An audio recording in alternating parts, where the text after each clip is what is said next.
What's going on, guys? Rob Howe here, and today I'm going to teach you how to insert the Medtronic Guardian 3 sensor.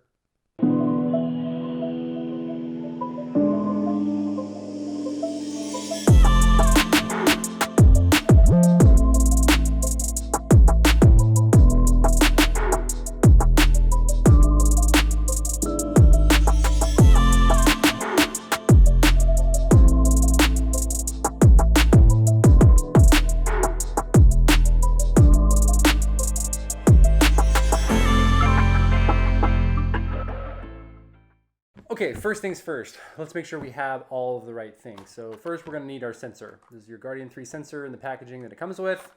I like to also include an aftermarket patch. So this is from Skin Grip, but you can also use like Sim Patch, and I'll link to these in the description.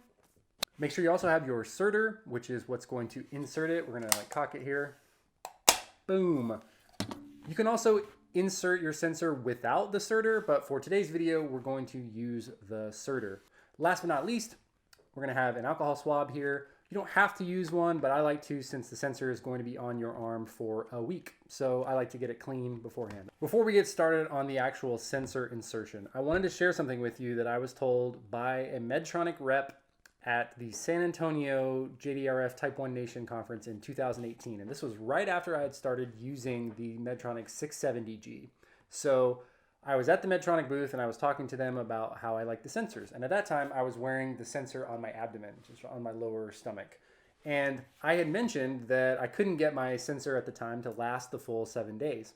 And the rep at the booth gave me a really important tip. And it's important now because the back of the arm is also approved by the FDA as a site location. So when you think about the anatomy of your abdomen compared to your arm, for example, your abdomen moves in and out. It also moves up, down, and around. You can just kind of like play with your stomach a little bit if you want to like feel where it moves in and out. It's kind of goofy, but it really gives you a sense of when something is stuck to you and you're moving around a lot, the more places that it moves, the more likely it is to break or get damaged or maybe not last as long. So her advice to me at the time is my advice to you now. I like to use the back of my arm, the nice little meaty part. You can actually see kind of outlines from previous sensors. The meaty back of my arm, triceps area, to put my sensor. And I have had great success wearing my sensor on the back of my arm. So I highly recommend that if you're struggling to get your sensor to last the full 7 days. So that's what we're going to do today. We're going to talk about the back placement of the arm. So we're going to go here on the left arm. First, I'm going to rip open my alcohol swab, give myself a little bit of an area to play with here. That alcohol dries really quickly. Actually, I really like when you wipe alcohol on yourself and then you throw some air on it. It just feels really cool. It's like a cooling effect. I like that. Okay, so let's get here. Let's open this up. Here's your sensor. So you'll notice on the sensor it has this little plastic piece here. So I like to grab it by the plastic piece. And then here you have your inserter. So you see like this long piece is going to go into this hole here on the inserter. So long piece into the hole. So here we go. And then I'm going to use this plastic piece to press it down until it locks. So now we have our inserter locked. We're here in inserter go mode. So we now have got the plastic piece there. Now here's an important step. You want to grab, you'll see these like little feet here on the edge of the inserter from the sensor packaging. And so you'll want to squeeze that. And as you squeeze it, you'll feel it give a little bit, and then you're just going to pull that off. Okay, so now we've got, you'll see the sensor needle there, the insertion needle, and then you also have this little coverage here, which we're also going to take off. So we're going to reach in there, as you see down here at the bottom. So we're going to reach in there and disconnect. You can actually see how it folds up here. All right, so it folds. We're going to nice and gently pull that down. Then what I like to do is I like to use this piece because you see now the little sensor tape is poking up. So I'm going to take this and I'm going to use it to press down around my sensor there. So you see now I can get that sensor to like a really nice flat flush position, which is important because we're going to be putting this on our arm. We want to make sure it all goes in flat nice and easily. So here we go. I'm all dry over here now. This is happening in real time, which is kind of fun. So I'm going to be here, and what I want to do is I want to press the sides of the green inserter, the button here, simultaneously, and then it's going to launch into my arm. So brace yourselves. Here we go. You heard that noise? Okay, now we're gonna pull it straight off. So there we are.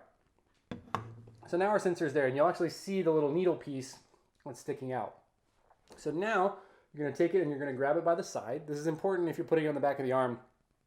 I have really long arms, so I can reach around here. I'm gonna squeeze the side and just gently pull it out. And then you'll hear the needle retracts back into this little needle holder.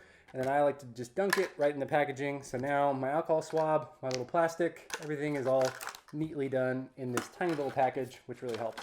So now I'm launched here. So the next thing we're gonna do is attach the sensor. So now we've got our transmitter. So you'll see here, I've got the transmitter and the green light is flashing, which means that it's fully charged. So it really doesn't take too long to charge. I like to do mine if I'm making a quick change, 30 minutes to an hour, usually it does. And when you disconnect it, the green light will flash 10 times if it's fully charged.